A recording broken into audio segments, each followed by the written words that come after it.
নবীজি সাল্লাল্লাহু আলাইহি ওয়াসাল্লাম বলেন, তারাকতু ফীকুম আমরাইন লান তাদিল্লু মা তামাসসাকতুম বিহিমা কিতাবাল্লাহি ওয়া সুন্নাত রাসূলিহি। নবীজি সাল্লাল্লাহু আলাইহি ওয়াসাল্লাম বলেন, আমি তোমাদের জন্য দুটো জিনিস রেখে গেলাম। কয়টা জিনিস? জোরে বলেন কয়টা?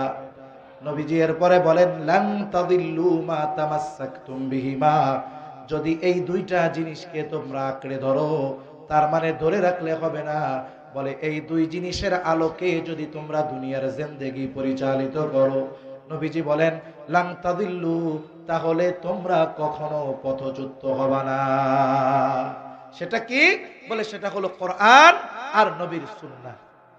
এখন বলেন, কোরআন সুন্নাহ এই দ্বীন ইলম, এটা কি শুধু আখিরাতে কাজে লাগবে, দুনিয়ায় কাজে লাগাতে হবে না? কিন্তু আফসোস, আমাদের দেশের কিছু মানুষ মনে করে এই কোরআন সুন্নাহর কাজ হইল মরার পরে, এজন্য যখন মানুষ মারা যায় তখন কোরআন তাক থেকে বার করে তিলাওয়াত করে সওয়াবের আশায়।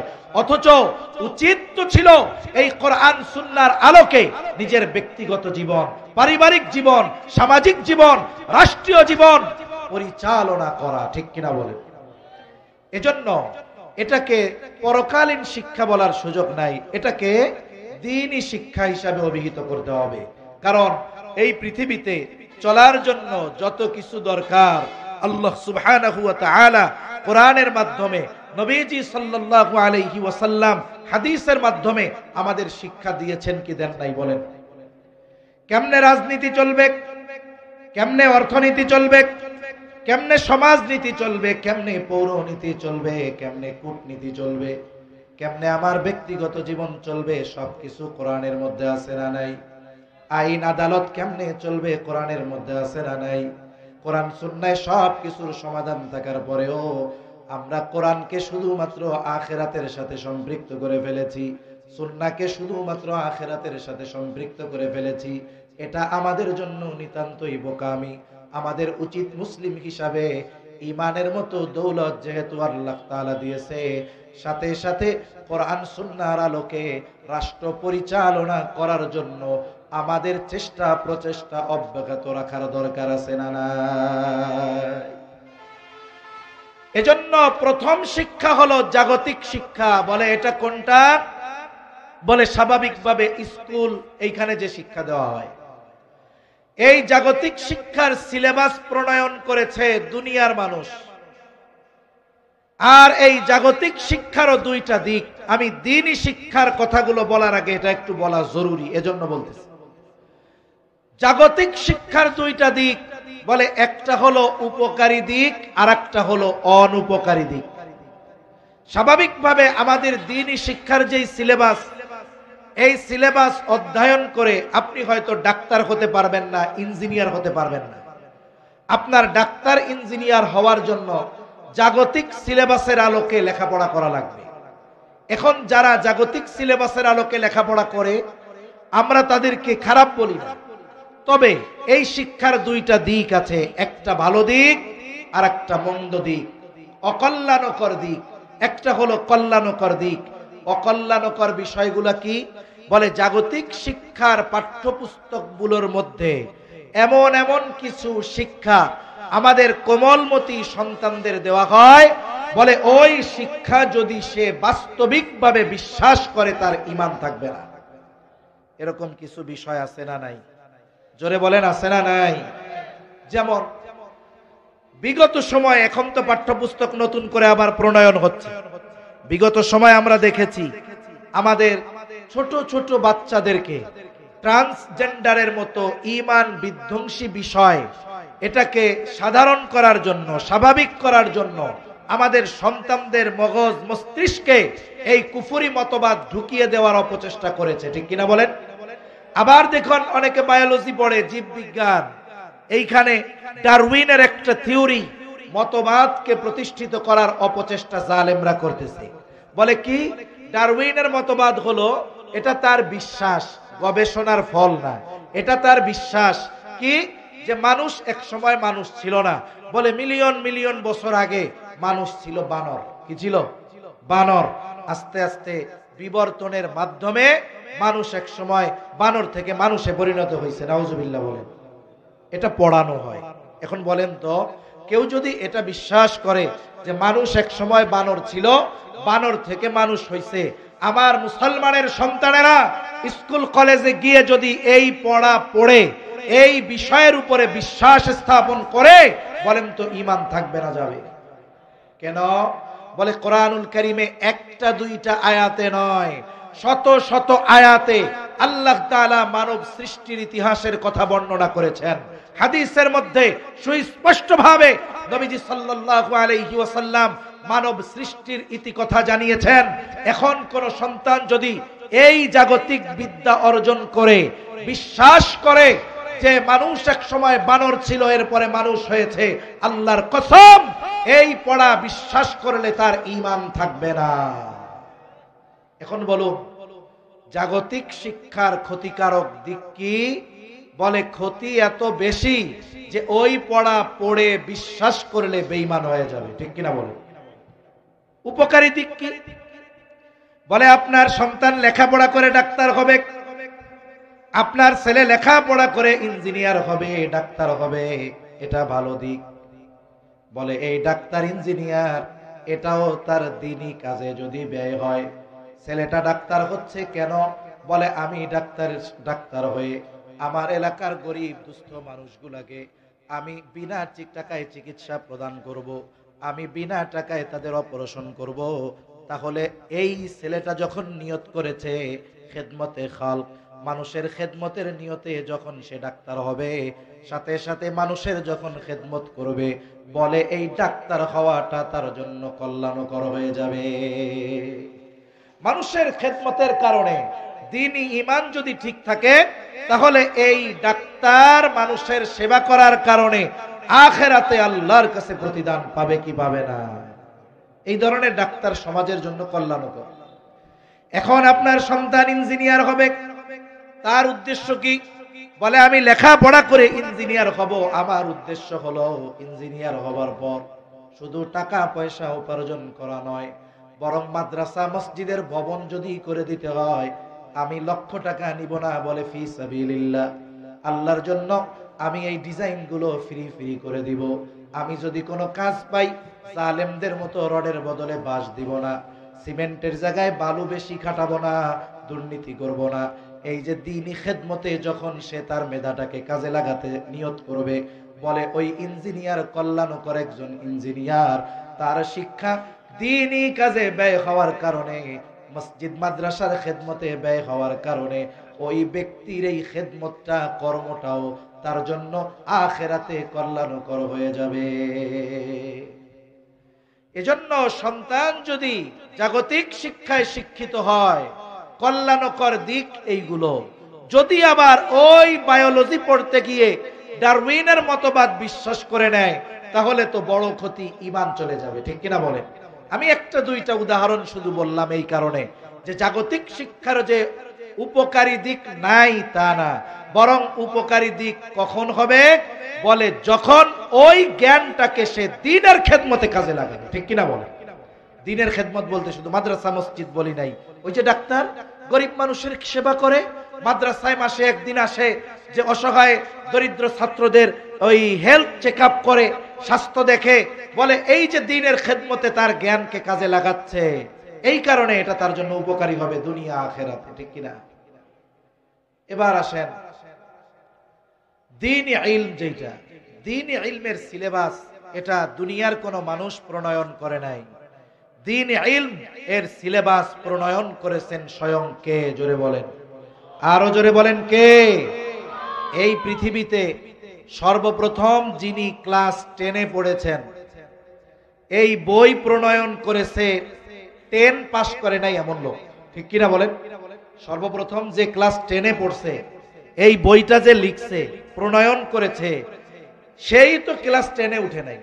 কারণ ক্লাস 10-এর সিলেবাস প্রণয়ন করেছে মানুষ, যে ক্লাস 10-এ পড়ে নাই সে কেমন করে ক্লাস 10-এর বই লিখলো? সেজন্য এই পৃথিবীর জাগতিক শিক্ষার উচ্চ শিক্ষায় যারা শিক্ষিত, তাদের শিক্ষা পুস্তক যে প্রণয়ন করেছে, সে আগে ওই জায়গায় পৌঁছাইতে পারে নাই। কথাটা মনে হয় বুঝাইতে পারে নাই, বুঝতে পারছেন? মনে করেন সর্বপ্রথম যে ক্লাস 10-এ পড়ছে, একটা বই পড়ছে না ক্লাস 10-এ, তাহলে এই বইটা যে লিখছে 10-এর জন্য, সে তো আর 10-এ পড়া লোক না, সে 9-এ পড়া লোক, 8-এ পড়া লোক। এজন্য দুনিয়ার সিলেবাসের মধ্যে ত্রুটি বিচ্যুতি ভরপুর, কিন্তু দ্বীনি শিক্ষার যেই সিলেবাস কোরআন এবং সুন্নাহ, এর মধ্যে কোনো ত্রুটি বিচ্যুতি নাই, কারণ এই সিলেবাসের প্রণয়নকারী স্বয়ং আল্লাহ রাব্বুল আলামিন। এখন এই দ্বীনি শিক্ষার দুইটা স্তর, বলে একটা হলো ফরজে কিফায়া আর একটা হলো ফরজে আইন। ফরজে আইন যেটা সকল মুসলমানের জন্য শেখা জরুরি। ফরজে আইনের কথাই নবীজি বলেন, তলাবুল ইলমি ফারিদাতুন আলা কুল্লি মুসলিম। দ্বীনি ইলম শিক্ষা করা প্রত্যেক মুসলমান নরনারীর উপরে ফরজ। এখন প্রথম প্রশ্ন, কতটুকু ফরজ? কেউ কেউ বলেন একটা মানুষ পরিপূর্ণ দ্বীনের উপরে চলার জন্য যতটুকু ইলমে দ্বীন দরকার ততটুকু শেখা ফরজ। আবার কেউ কেউ বলেন এতটুকুতে হবে না। কেন হবে না? কারণ আল্লাহ তাআলা কোরআনুল কারীমের মধ্যে বলেন, ইয়া আইয়ুহাল্লাযীনা আমানু কু আনফুসাকুম ওয়া আহলিকুম নারা। আল্লাহ তাআলা বলেন, হে ঈমানদারেরা, তুমি নিজে জাহান্নামের আগুন থেকে বাঁচো, অধীনস্থদেরকেও বাঁচাও। তার মানে ঈমানদারদের আল্লাহর নির্দেশ, নিজে জাহান্নাম থেকে বাঁচো, অধীনস্থদেরকে বাঁচাও। ঈমানদার ঈমান আনার কারণে অনন্তকাল জাহান্নাম থেকে বাঁচবে। তাহলে এইখানে ঈমানদারকে জাহান্নাম থেকে বাঁচার জন্য বলা হয় কেন? বলে তুমি ক্ষণস্থায়ী জাহান্নাম থেকে নিজেকে বাঁচাও। বলে কেমনে বাঁচাবো? বলে ঈমান আনার পর আল্লাহ তাআলার যত আদেশ নিষেধ আছে সবগুলো মান্য করার মাধ্যমে নিজেকে জাহান্নাম থেকে বাঁচাও। সাথে সাথে তুমি তোমার অধীনস্থ যারা আছে এদেরকেও দ্বীনের উপরে পরিচালিত করার মাধ্যমে জাহান্নাম থেকে বাঁচানোর চেষ্টা করো। এখন কোন ব্যক্তি যদি ঈমান আনার পর আল্লাহ তাআলার হুকুম আহকাম মান্য করে জাহান্নাম থেকে বাঁচতে চায়, বলেন তো তার জন্য ইলমে দ্বীনের দরকার আছে না নাই? যদি নিজে জাহান্নাম থেকে বাঁচার জন্য ইলমে দ্বীন অর্জন করতে হয়, অধীনস্থদেরকে বাঁচাতে হলে ইলমে দ্বীন দরকার আছে না নাই? নিজে জাহান্নাম থেকে বাঁচতে যেমন ইলমে দ্বীন দরকার, অধীনস্থদেরকে জাহান্নাম থেকে বাঁচাতে হলে ওই রকম ইলমে দ্বীন দরকার। এজন্য কতটুকু শেখা ফরজ? বলে নিজে জাহান্নাম থেকে বাঁচতে, অধীনস্থদেরকে বাঁচাতে যতটুকু ইলমে দ্বীন দরকার ততটুকু শেখা প্রত্যেক মুসলমানের জন্য ফরজে আইন। কিন্তু আফসোস, আমাদের সমাজে অধিকাংশ মানুষ এই পরিমাণ জ্ঞান অর্জন করে নাই। কত মানুষ আছে সারা জীবন নামাজ পড়তেছে, এখন পর্যন্ত দেখা যাবে নামাজের মাসলা মাসাইল ভালো মতো জানে না। তাহলে যে কথা মূল বলতেছি যে দ্বীন আমাদেরও শিখতে হবে, ইলম আমাদের অর্জন করতে হবে, আমাদের অধীনস্থদেরকেও ইলম অর্জন করাতে হবে। এখন কথা হলো, যেই মানুষগুলো যেইটুকু ইলম অর্জন করা ফরজে আইন এতটুকু অর্জন করে নাই, এই মানুষগুলো কোথার থেকে শিখবে? এটা হলো প্রথম কথা। প্রথম কথা বলে আগে তো শেখার অনেক মাধ্যম ছিল। আগে হক্কানি পীর মাশায়েখের কাছে গিয়ে শিখতে পারতো, খানকায় গিয়ে। যারা ছোট মানুষ এদের আমরা মাদ্রাসায় দিয়ে শেখাতে পারবো, কিন্তু যারা একটু বয়স্ক বড় মুরব্বী এরা কোথার থেকে শিখবে? এদের শেখার জন্য যেই কয়েকটা মাধ্যম, এক নাম্বার সবচাইতে উত্তম মাধ্যম হলো দাওয়াত ও তাবলীগের মেহনতে সময় লাগানো। আপনি যখন সময় লাগাবেন, তিন চিল্লার জন্য চলে যান উলামায়ে কেরামের সাথে পরামর্শ করে। আপনি গিয়া বলেন, হুজুর আমি একটু দ্বীন শিখতে চাই, ইলম অর্জন করা দরকার, এখন আমি দাওয়াত ও তাবলীগে সময় লাগাবো, কেমনে কার কাছে যাব? উলামায়ে কেরামের পরামর্শে, উলামায়ে কেরামের তত্ত্বাবধানে সাউন্ড বাড়াইতে বলেন। খুব কষ্ট হইতেছে কথা বলতে, একেবারে সাউন্ড ভালো হয় নাই। কি সাউন্ড সিস্টেম করছেন? একটু মাইক লাগাইলে সাউন্ড সুন্দর হয়ে যায়, পুরা স্বর টানতেছে, কথা কষ্ট হচ্ছে, গলা বসে যাচ্ছে। তাহলে দেখুন বিষয়টা হলো যে আপনি দ্বীনি ইলম অর্জন করবেন কোথায় গিয়ে? সাধারণত বয়স্ক যারা তাদের জন্য মাদ্রাসায় ভর্তি হওয়ার সুযোগ নাই, কিন্তু দাওয়াত ও তাবলীগের মেহনতে সময় লাগাবে। বলে উলামায়ে কেরামের তত্ত্বাবধানে যদি সময় লাগানো হয় লাভ আছে। কারণ আপনি যা শিখতে চান, যার সাথে যাবেন তার আপনার চাইতে ওই বিষয়গুলো বেশি জানা লাগবে। আপনি যদি আলেমের সাথে যান, সময় লাগান, আশা করা যায় এটা কাজে লাগবে, দিন শেখার জন্য সহজ হবে। এইরকম হাজারো কারগুজারি আমাদের মধ্যে আছে। উলামায়ে কেরামের তত্ত্বাবধানে 3 চিল্লা সময় দিছে, 4 মাস। কোরআন দেখা পড়তে পারতো না, 5টা সূরাও বিশুদ্ধ ছিল না। অথচ দেখুন, নামাজ পড়ার জন্য, শুদ্ধ হওয়ার জন্য কমপক্ষে 5টা সূরা সহি শুদ্ধ করে জানতে হবে। কমপক্ষে 5টা জানতে হবে। কারণ নামাজ ভাঙ্গার যেই কারণগুলো, বলে প্রথম কারণ হলো নামাজে অশুদ্ধ পড়া। এখন কোন ব্যক্তির যদি নামাজের তিলাওয়াত অশুদ্ধ থাকে, তাহলে বলেন তো তার নামাজ থাকবে না যাবে? আপনি সুন্নাত যখন পড়বেন, 4 রাকাত সুন্নাত, সূরা ফাতিহা প্রত্যেক রাকাতে পড়বেন, সাথে সাথে 4 রাকাতে কমপক্ষে 4টা সূরা লাগবে। যদি এই 5 সূরা শুদ্ধ না হয়, তাহলে দেখা যাবে জীবনের অনেক নামাজি হয় নাই। ঠিক কিনা বলেন? উলামায়ে কেরামের তত্ত্বাবধানে দাওয়াত ও তাবলীগের সময় লাগায়া হাজারো লাখো লাখো মানুষ কোরআন পড়তে পারতো না, সহি শুদ্ধভাবে কোরআন শিখেছে। যে নামাজের মাসলা মাসাইল গুলো শিখেছে, যেই সূরাগুলো মুখস্থ করেছে, সেগুলো শুদ্ধভাবে শিখেছে। এরকম হাজারো ঘটনা বলা যাবে। এই জন্য প্রথম দাওয়াত হলো এইটা।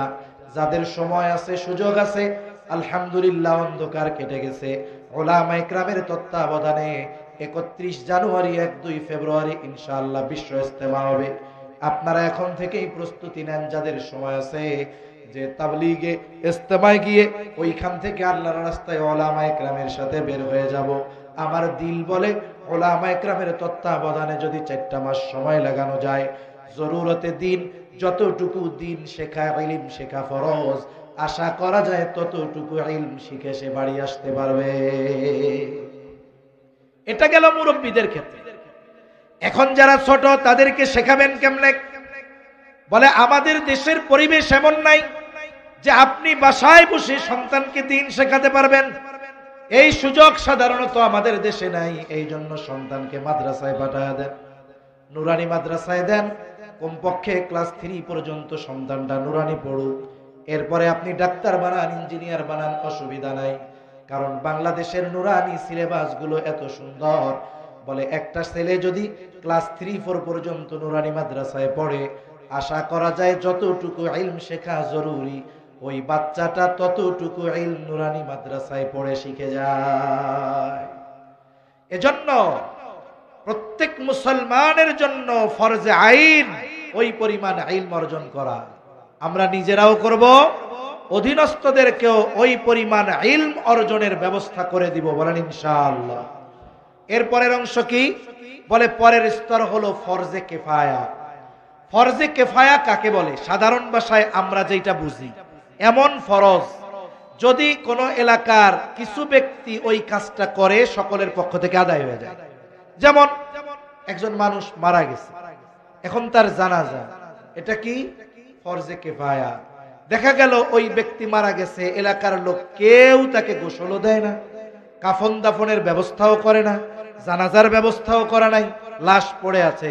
বলে এলাকার সবাই তো গুনাহগার হয়ে যাবে ওই ব্যক্তির জন্য, কারণ কেউ তার জানাজায় শরীক হচ্ছে না, কেউ তার দাফন কাফনের ব্যবস্থা করতেছে না। কিন্তু এলাকার কয়েকজন মানুষ এই দায়িত্ব গ্রহণ করে জানাজার নামাজ আদায় করলো।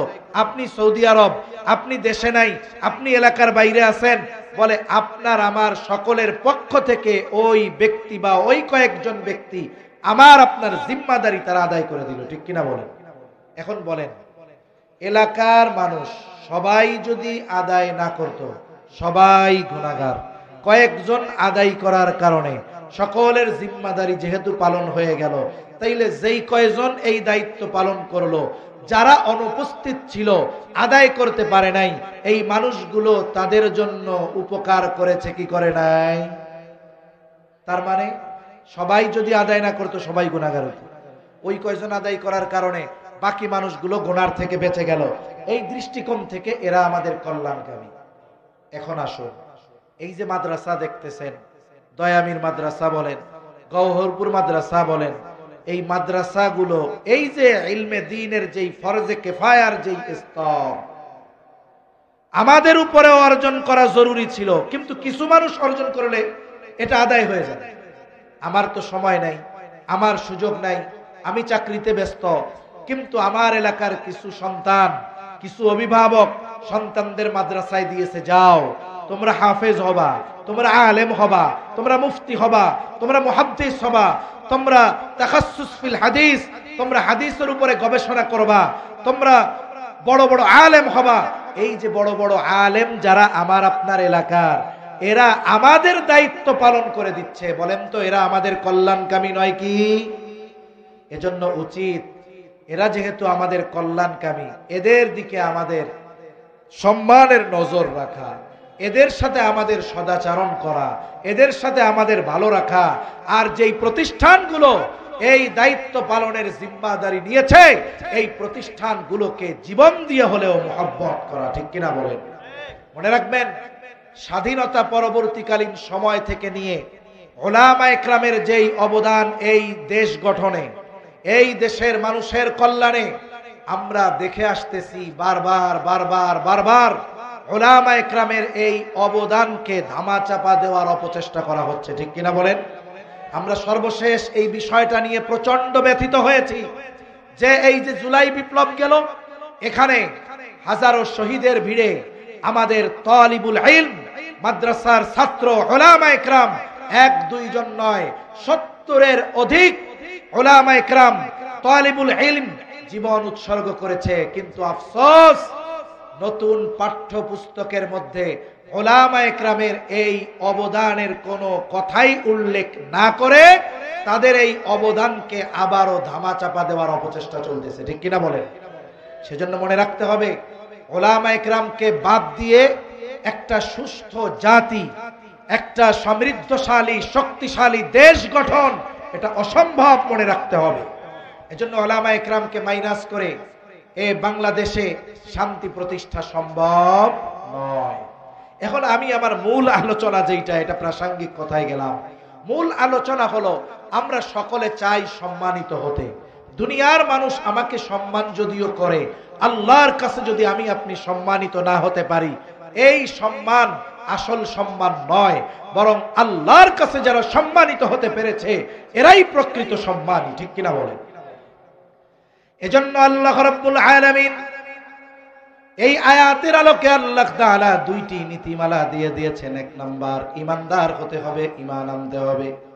সাথে সাথে 2 নাম্বার, আল্লাহ যদি দয়া করে ইলমের মতো বরকত আমাদের দান করে, ইলমের মতো দৌলত আল্লাহ যাদের দান করেছে, বলে এই 2 গুণে গুণান্বিত মানুষ, এদের সম্মান আল্লাহ তাআলা সমুন্নত করে দিয়েছে, এদের মর্যাদা আল্লাহ তাআলা বাড়ায় দিবেন। দুনিয়ার মানুষ উলামায়ে কেরামের ইলমের মর্যাদা, দাম, মূল্য না বুঝতে পারে, কিন্তু আল্লাহ তাআলা ইলমের মর্যাদা কেমন দিয়েছেন? কোরআনুল কারীমের মধ্যে আল্লাহ তাআলা বলেন, ইন্নামা ইয়াখশাল্লাহা মিন ইবাদিহিল উলামা। মনে রাখতে হবে, যেই মানুষগুলো আল্লাহকে ভয় করে এই মানুষগুলো শ্রেষ্ঠ মানুষ। আল্লাহ তাআলা কোরআনুল কারীমের মধ্যে বলেন, ইন্না আকরামাকুম ইনদাল্লাহি আতকাকুম।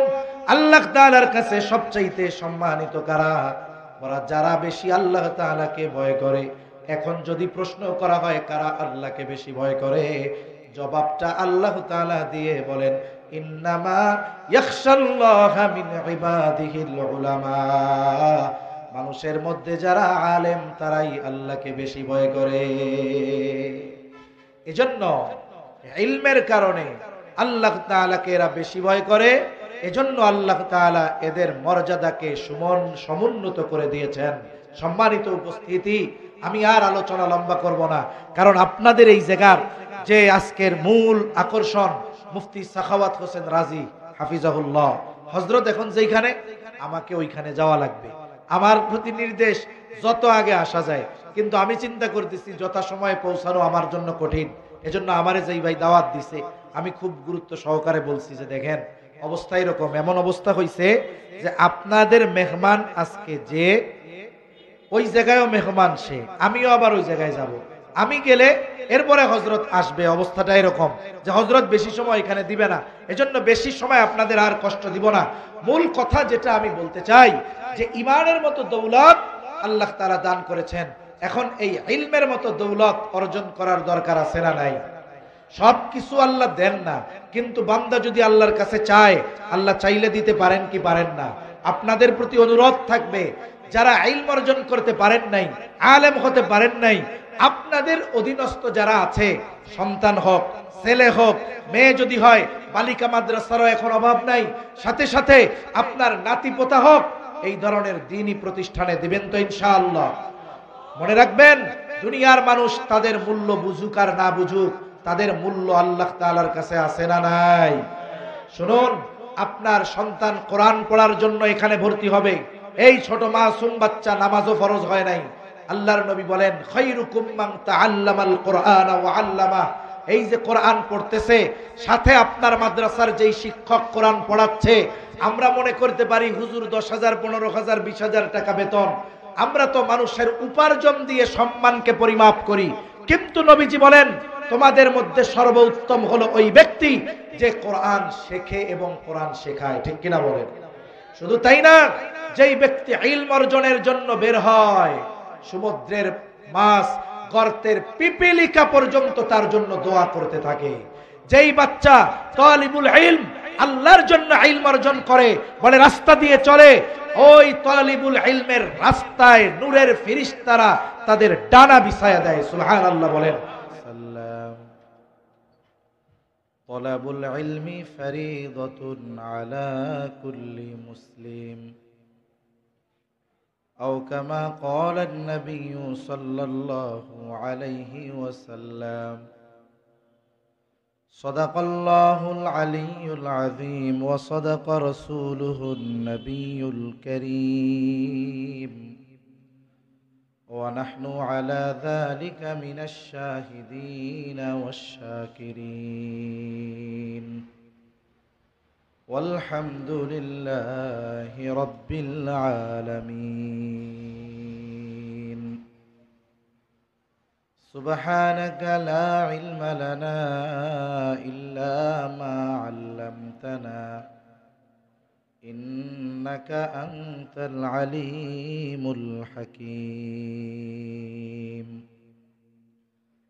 اللهم صل على محمد وعلى آل محمد كما صليت على إبراهيم وعلى آل إبراهيم إنك حميد مجيد اللهم بارك على محمد وعلى آل محمد كما باركت على إبراهيم وعلى آل إبراهيم إنك حميد مجيد الحمد لله ঐতিহ্যবাহী সিলেট জেলার অন্তর্গত ওসমানীনগর থানাধীন জামিয়া আরাবিয়া ইসলামিয়া দারুল কোরআন দয়ামির মাদ্রাসা এর উদ্যোগে ৭২তম বার্ষিক ওয়াজ মাহফিল।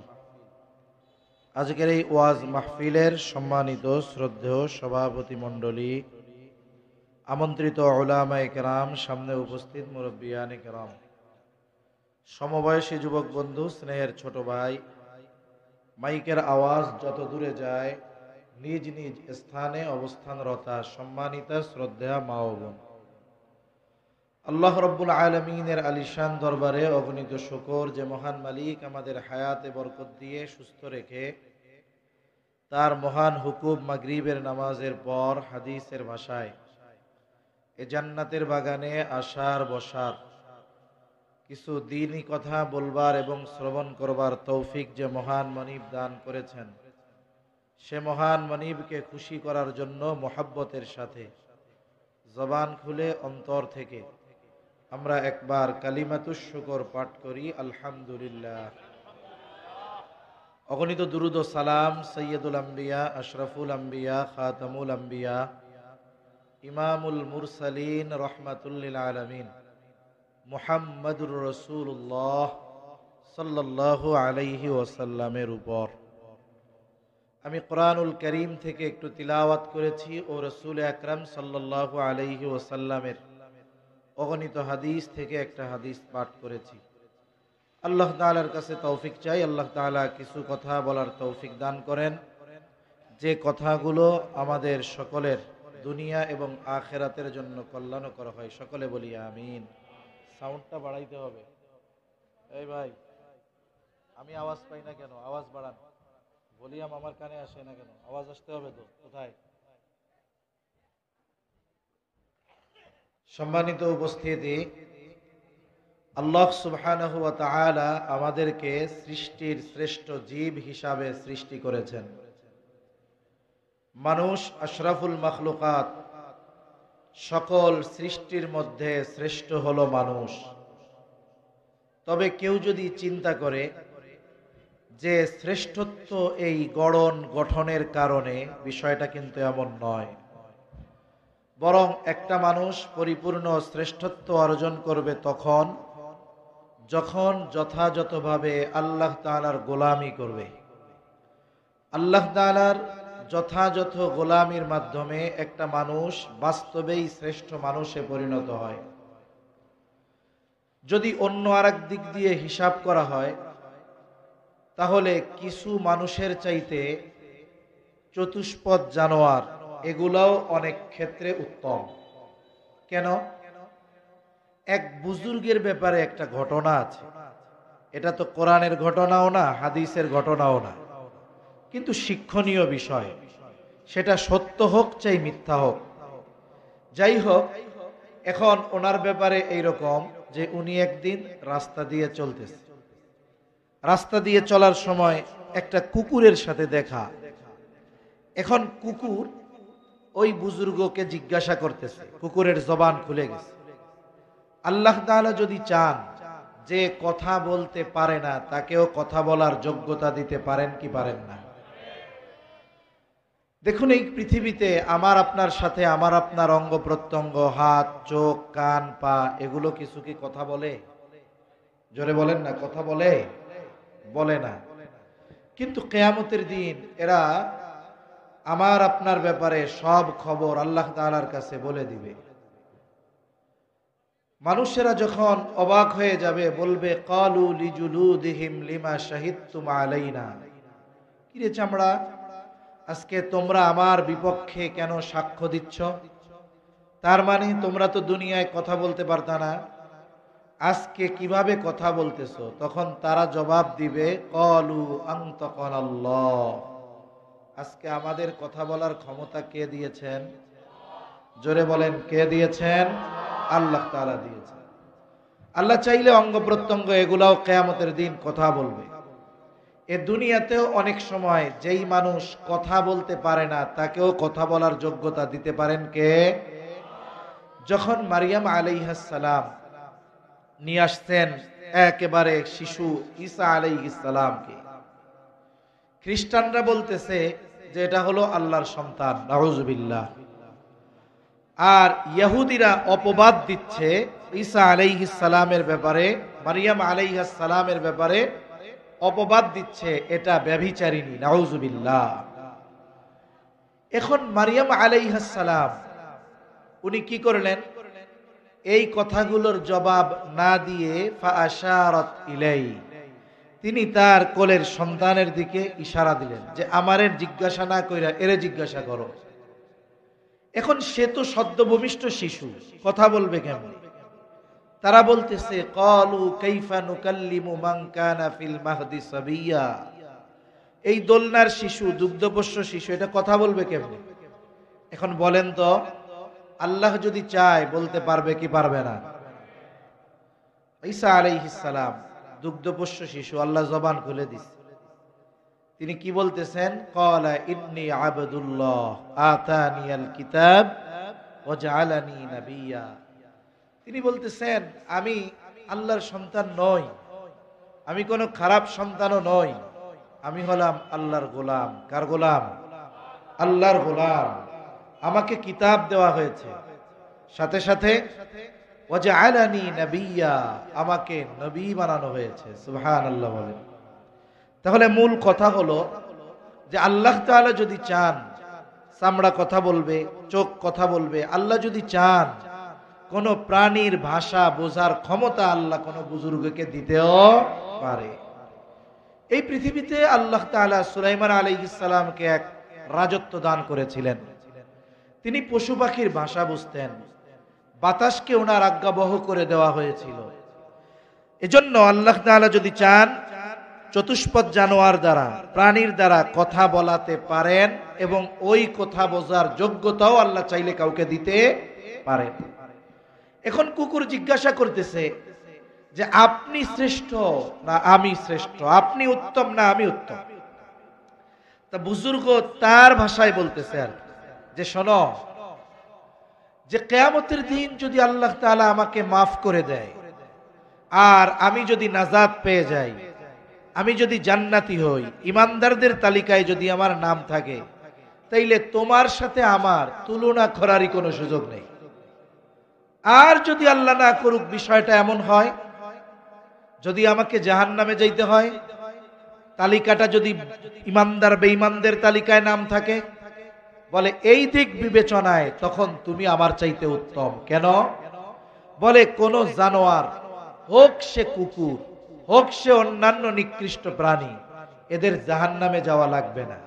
আল্লাহ তাআলা কিয়ামতের দিন যদি দুনিয়াতে কোনো শক্তিশালী প্রাণী দুর্বল প্রাণীর উপরে জুলুম করে থাকে, আল্লাহ তাআলা ওই দিন দুর্বল প্রাণীর মাধ্যমে সবল প্রাণীর থেকে প্রতিশোধ নেওয়ার পরে আল্লাহ তাআলা তাদেরকে নির্দেশ দিবে যে তোমরা মাটি হয়ে যাও। তার মানে একটা মানুষ প্রকৃত মানুষে পরিণত হবে কখন, সম্মানিত হবে কখন? বলে সে যদি আখিরাতে নাজাত পেয়ে যায়। ঠিক কিনা বলে? এজন্য আল্লাহ সুবহানাহু ওয়া তাআলা দুনিয়াতেও একটা মানুষ সম্মানিত কে, কার মর্যাদা সমুন্নত, মর্যাদায় কে উত্তীর্ণ, এর একটা মানদণ্ড আল্লাহ তাআলা দিয়ে দিয়েছেন। সব মানুষ সম্মানিত নয়, কিছু মানুষ সম্মানিত। আবার ওই সম্মানিত মানুষের মধ্যে কিছু মানুষ আছে বেশি সম্মানিত। ঠিক কিনা বলে? আমি মাঝে মধ্যে এমনি উদাহরণ দিই। আপনাদের পাশে থানা আছে, থানায় পুলিশ আছে, যিনি ওসি সেও পুলিশ, এই সিলেটের যিনি এসপি তিনিও পুলিশ, পুলিশ প্রধান যিনি তিনিও পুলিশ। বলে থানার সামনে দাঁড়িয়ে সারা জীবন পাহারা দেয় রোদ্রে, ও পুলিশ। কিন্তু বলেন তো, থানার সামনে দাঁড়িয়ে পাহারা দেওয়া পুলিশ আর এসপি পুলিশ তফাৎ আছে না নাই? সবাই পুলিশ, তবে এর মধ্যে যিনি এই পুলিশ বাহিনীর প্রধান তিনিও পুলিশ, আর যিনি পাহারা দেন হাবিলদার তিনিও পুলিশ, তফাৎ আছে না নাই? এজন্য আল্লাহ সুবহানাহু ওয়া তাআলা সর্বপ্রথম সম্মানের মানদণ্ড নির্ধারণ করে দিয়েছেন। এই পৃথিবীতে মানুষের মধ্যে সম্মানিত কারা? আল্লাহ তাআলা বলেন, ইয়ারফাইল্লাহুল্লাযীনা আমানু মিনকুম ওয়াল্লাযীনা উতুল ইলমা দারাজাত। এই বক্সটা এদিক ঘুরান, আওয়াজ নাই। মাইক সেটিং করতে পারেন, একটা মাইক এই কর্নারে দিলে ভালো হইতো। আওয়াজ নাই, একটু আওয়াজ ঘুরাইতে হবে। বক্স দিলে মনিটর দিতে হয়, নাইলে সমস্যা হয় কথা বলতে, গলা বসে যায়, কষ্ট হয়। মাইকই ভালো, সিলেটালারা বক্স শিখলো কেন? মাইকই তো সুন্দর আওয়াজ হইতো। আল্লাহ রাব্বুল আলামিন বলেন, ইয়ারফাইল্লাহুল্লাযীনা আমানু মিনকুম ওয়াল্লাযীনা উতুল ইলমা দারাজাত।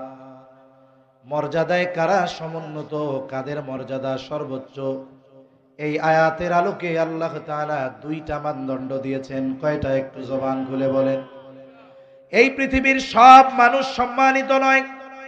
বলে সর্বপ্রথম একটা মানুষ সম্মানিত বিবেচিত হয় ঈমান আনার মাধ্যমে। কারণ একটা মানুষ যখন ঈমান আনে, ওই মানুষটা যখন ঈমানদারদের তালিকায় অন্তর্ভুক্ত হয়ে যায়, বলে অনন্তকাল জাহান্নাম থেকে সে বেঁচে যায়। ঈমানের কারণে সে যদি দুনিয়ায় পাপাচারেও লিপ্ত হয়, একটা সময় নাজাত পেয়ে ব্যক্তিটা জান্নাতে চলে যাবে। তার মানে সৃষ্টির মধ্যে মানুষের শ্রেষ্ঠত্ব আল্লাহ তাআলা দিয়েছেন। তবে ওই মানুষগুলো শ্রেষ্ঠ মানুষের অন্তর্ভুক্ত, উত্তম মানুষের অন্তর্ভুক্ত, বলে যেই মানুষগুলো ঈমানের মতো দৌলত অর্জন করতে পেরেছে। কারণ একটা মানুষ আসলে সম্মানিত না লাঞ্ছিত, এটা দুনিয়ার টাকা পয়সা ধন দৌলত প্রভাব প্রতিপত্তির দ্বারা নির্ণীত হবে না, বরং এই দুনিয়া ক্ষণস্থায়ী, দুনিয়ার সফলতা বিফলতা সবকিছু ক্ষণস্থায়ী। চোখ দুটো বন্ধ হয়ে গেলে দুনিয়ার সফলতার কোনো দাম নাই, মূল্য নাই। চোখ দুটো বন্ধ হয়ে গেলে দুনিয়ার ক্ষমতার কোনো মূল্য নাই। বলে আসল সফল কে? বলে অনন্তকালের সফল যে। আর কোন ব্যক্তি যদি অনন্তকালের সফলতা অর্জন করতে চায়, বলে ঈমানবিহীন, এটা তার জন্য কখনোই সম্ভব নয়। আসল সফল হলো তারা, আল্লাহ তাআলা বলেন ফামান যুহজিহা আনিন নার ওয়া উদখিলাল জান্নাতা ফাকাদ ফাজ। আল্লাহ তাআলা বলেন যাদেরকে আগুন তথা জাহান্নাম থেকে বাঁচানো হবে, জান্নাতে প্রবেশ করানো হবে, আল্লাহ তাআলা বলেন ওই মানুষগুলোই হলো সফল। আল্লাহর কসম, যেই ব্যক্তি ঈমানদার নয় ওই ব্যক্তি জান্নাতে যাওয়া তো বহু দূরের কথা, ওই ব্যক্তি জান্নাতের ঘ্রাণ পর্যন্ত পাবে না। দুনিয়ার মানুষের কাছে সম্মানের মানদণ্ড সম্পদ হতে পারে, টাকা পয়সা হতে পারে, ধন দৌলত হতে পারে, কিন্তু আল্লাহ তাআলার কাছে সম্মানিত হওয়ার অন্যতম মানদণ্ড হলো ঈমান। ঠিক কিনা বলে? এজন্য আল্লাহ তাআলা বলেন তাদের মর্যাদাকে আল্লাহ তাআলা সমুন্নত করেছেন। বলে কাদের? আল্লাযীনা আমানু মিনকুম, তোমাদের মধ্য থেকে যারা ঈমান এনেছে। সাথে সাথে দ্বিতীয় আরেকটা শর্ত আল্লাহ তাআলা দেন, বলে ওয়াল্লাযীনা উতুল ইলমা দারাজাত, আর যাদেরকে ইলমের মতো দৌলত দান করা হয়েছে। যে ব্যক্তি ইলম অর্জন করতে পেরেছে, আল্লাহ তাআলা যাকে ইলমের মতো দৌলত দান করেছেন, একথা একদিক দিয়ে বলা যায় যে দ্বীনি ইলম এটা সবাই চাইলেই অর্জন করতে পারে না। কারণ আমরা অনেক সময় দেখি মাদ্রাসাগুলায় বছরের শুরুতে শত শত হাজার হাজার ছাত্র ভর্তি হয়, কিন্তু মেধা ভালো, জেহেন ভালো, মুখস্থ শক্তি ভালো, দেখা যায় এই ফুলটা অকালেই ঝরে যায়, গন্তব্যে পৌঁছাইতে পারে না। কিন্তু আবার অনেক ছাত্র ভর্তি হয় যার মেধা কম, মুখস্থ শক্তি কম, এরপরেও আল্লাহ ওরে মাদ্রাসায় লাগায় রাখে। ছাত্রটার দ্বারা আল্লাহ তাআলা দ্বীনের অনেক খেদমত গ্রহণ করেন। ঠিক কিনা বলেন?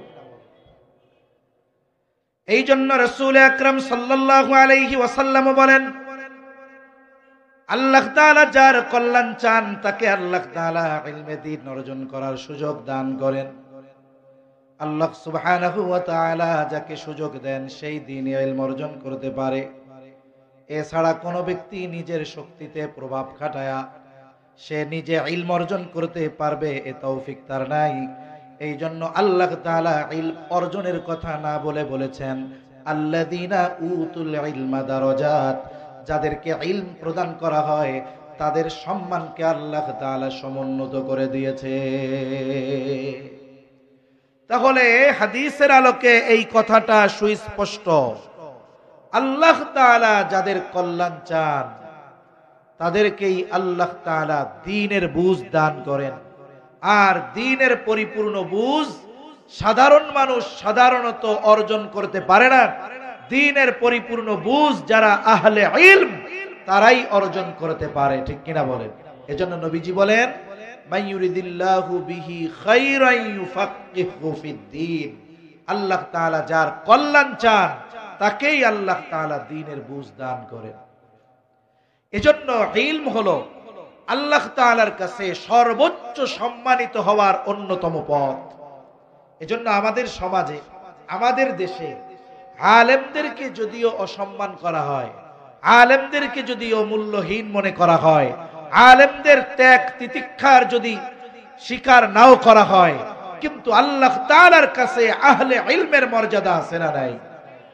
মনে রাখতে হবে এই ইলম অর্জন করা শুধুমাত্র আলেমদের জন্যই জরুরি ছিল তা না। ইলম অর্জনের কিছু অংশ তো সকল মুমিনের জন্য আল্লাহ তাআলা ফরজ করে দিয়েছেন।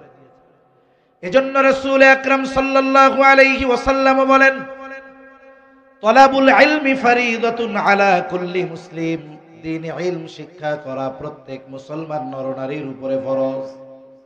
প্রথম বিষয় হলো এই দৃষ্টিকোণ থেকে ইলমকে দুই স্তরে ভাগ করা যায়। সর্বপ্রথম যদি নজর দেই শিক্ষা ব্যবস্থার দিকে, তাহলে সাধারণত আমাদের দেশে দুই ধরনের শিক্ষা প্রচলিত আছে। বলে একটা হলো জাগতিক শিক্ষা আর একটা হলো দ্বীনি শিক্ষা। একটা হলো জাগতিক শিক্ষা আর একটা হলো দ্বীনি শিক্ষা। কিছু মানুষ আবার বলে একটা হলো দুনিয়াবী শিক্ষা আর একটা হলো পরকালীন শিক্ষা। তার মানে মাদ্রাসা শিক্ষাকে পরকালীন শিক্ষা বলে, কোরআন হাদিসের শিক্ষাকে পরকালীন শিক্ষা বলে। কিন্তু যারা কোরআন হাদিসের শিক্ষাকে পরকালীন শিক্ষা বলে, এটা তাদের ভুল চিন্তা ভাবনা। বলে কেন? বলেন তো, কোরআন হাদিসের এই জ্ঞান এ কি শুধু মরার পরে লাগে, মরার আগে লাগে না? জোরে বলেন, লাগে কি লাগে না? নবীজি সাল্লাল্লাহু আলাইহি ওয়াসাল্লাম বিদায় হজের সময় কি বলেছেন? লিমি আলাল আবিদি কাফাদলি আলা আদনাকুম। একজন আলেমের মর্যাদা কেমন? নবীজি সাল্লাল্লাহু আলাইহি ওয়াসাল্লাম বলেন, তোমাদের মধ্যে আমার মর্যাদা যেমন, সাধারণ মানুষের মধ্যে একজন আলেমের মর্যাদা তেমন। সুবহানাল্লাহ। এজন্য নবীজি সাল্লাল্লাহু আলাইহি ওয়াসাল্লাম তার প্রকৃত ওয়ারিস হিসাবে উলামায়ে কেরামকে অভিহিত, উলামায়ে কেরামের কথা ঘোষণা করেছেন। নবীজি সাল্লাল্লাহু আলাইহি ওয়াসাল্লাম বলেন, ইন্নাল উলামা ওয়ারাসাতুল আম্বিয়া, আলেমরাই হলো নবীগণের ওয়ারিস। আর এই ওয়ারিস টাকা পয়সার ভিত্তিতে নয়। একজন সন্তান ওয়ারিস হিসাবে তার পিতার সম্পদের মালিক হয়ে যায়। আর নবীজি সাল্লাল্লাহু আলাইহি ওয়াসাল্লাম জানায় দিলেন আসল ওয়ারিস কে। এটা টাকা পয়সার ওয়ারিসের হিসাব নয়। বলে আহলে ইলম যারা অর্জন করেছে, আলেম যারা, এরাই নবীজির ওয়ারিস। ঠিক কিনা বলেন? এজন্য শুনুন, আমরা দুনিয়ার মানুষকে টাকা পয়সা ধন দৌলত এগুলোকে মর্যাদার মাপকাঠি মনে করতেছি। মনে রাখতে হবে আল্লাহ সুবহানাহু ওয়া তাআলার কাছে এই টাকা পয়সা ধন দৌলত প্রভাব প্রতিপত্তি এটা মর্যাদার মাপকাঠি নয়। আপনি সারা দুনিয়ার মানুষের কাছে সম্মানিত, কিন্তু আখিরাতে লাঞ্ছিত। আল্লাহর কসম, সে সম্মানিত নয়। বলে সারা দুনিয়ার মানুষ তার বিপক্ষে, তাকে কেউ পছন্দ করে না, কিন্তু আল্লাহ তাআলা তাকে ঈমানের সাথে সাথে ইলমের দৌলত দান করেছে। বলে ওই ব্যক্তি আল্লাহ তাআলার কাছে সম্মানিত। ঠিক কিনা বলেন? এজন্য অনেক সময় আমরা চিন্তা করি, নিজে আলেম হইতে পারলাম না, তাহলে অসুবিধা কি? সন্তানকে দেন। জাগতিক নিয়মটা কি? মনে করেন আপনি আপনার সন্তানকে কষ্ট করে লেখাপড়া শেখায়া জাগতিক হিসাবেই বড় অফিসার বানিয়েছেন। আপনার ছেলে এখন বিসিএস ক্যাডার, বড় অফিসার। ঢাকা শহরে তাকে বড় ফ্ল্যাট দেওয়া হয়েছে। তার অফিসিয়াল কাজের জন্য তাকে একটা ব্যক্তিগত গাড়ি ব্যবহারের সুযোগ দেওয়া হয়েছে। এই অফিসারের বাবা হলো কৃষক। অফিসারের বাবা কি? জোরে বলেন কি? এখন বলেন তো, এই কৃষক বাবা যদি ওই অফিসারের বাসায় যেতে চায়, গেট থেকে কি বলবে যে আপনার ছেলে অফিসার, তাতে কি? আপনি তো কৃষক, ঢুকতে পারবেন না। এ কথা বলার সুযোগ আছে? বরং যদি কেউ জানতে পারে এটা হলো ওই অফিসারের বাবা, কত রেসপেক্ট করবে, সম্মান করবে, নিজের চেয়ারে বসতে দিবে। একটা অশিক্ষিত মানুষ সন্তানকে জাগতিক শিক্ষায় শিক্ষিত করার কারণে ওই সন্তান যেই ফ্যাসিলিটি ভোগ করে, বলে ওই বাবা কৃষক হলেও সেই ফ্যাসিলিটি পায়। আপনি আলেম হইতে পারেন নাই, সন্তানকে আলেম বানিয়েছেন, হাফেজ বানিয়েছেন। আরে আপনার সন্তান আখিরাতে সম্মানিত। বলে আপনার যদি আমল কমও থাকে, ওই সন্তানের কারণে আপনি আপনার সন্তান আলেম বানানোর কারণে কিয়ামতের দিন সন্তান যেই ফ্যাসিলিটি ভোগ করবে, ওই সাধারণ বাবাও সেই ফ্যাসিলিটি ভোগ করবে। ঠিক কিনা বলেন? এজন্য হতাশ হওয়ার কারণ নাই। আপনি আলেম হতে পারেন নাই, আপনার সন্তানদের আলেম বানান। তারা যখন মর্যাদায় সমুন্নত হবে, হাফেজে কোরআনকে আল্লাহ যখন বলবেন পড়তে থাকো, ইকরা ওয়ারতাকি ওয়ারাত্তিল কামা কুনতা তুরাত্তিলু ফিদ দুনিয়া ফাইন্না মানজিলাকা ইনদা আখিরি আয়াতিন তাকরাউহা, তুমি পড়ো, দুনিয়াতে যেমনে তারতিলের সাথে পড়তা, যেখানে তোমার পড়া শেষ ওই জায়গায় তোমার অবস্থান। আরে বলে ওইখানে আপনি সন্তান একা যাবে তা নয়, তার অভিভাবককে নিয়ে যাবে, ঠিক কিনা বলেন? হাদিসের মধ্যে এসেছে হাফেজে কোরআনের বাপ, তাকে নূরের টুপি পরানো হবে, নূরের জোড়া পোশাক পরানো হবে। আরে উজ্জ্বলতা কত! বলে দুনিয়ায় যদি ওইটা আসতো তাহলে সূর্যের আলো ওইটার সামনে নিশ্চিহ্ন হয়ে যাইত। আরে মানুষেরা বলবে যে কি ব্যাপার, এই লোকটা তো দুনিয়ায় আলেম ছিল না, হাফেজ ছিল না, বড় আমল করেনেওয়ালা ছিল না, এত সম্মানের অধিকারী হইল কেন? বলবে নিজে হইতে পারে নাই, কিন্তু সন্তানকে আলেম বানিয়েছে। আরে সন্তান যেহেতু আল্লাহর কাছে মর্যাদাবান, ওই সন্তানের বাবাকে আল্লাহ লাঞ্ছিত করবে, অপমানিত করবে, এটা হতে পারে না। এজন্য মনে রাখবেন, ইলম হলো আল্লাহ তাআলার কাছে মর্যাদার মাপকাঠি। আপনি আমি অর্জন করতে পারি নাই, কিন্তু আমার অধীনস্থদেরকে অর্জন করাবো, বলেন ইনশাআল্লাহ। আল্লাহ সুবহানাহু ওয়া তাআলা আমাদের সকলকে এই সংক্ষিপ্ত সময়ের এলোমেলো কথাগুলো বুঝবার, প্রয়োজনীয় কথাগুলো স্মরণ রেখে আমলের কথাগুলো আমল করবার তৌফিক দান করেন। সকলে বলি আমিন। ওয়া আখিরু দাওয়ানা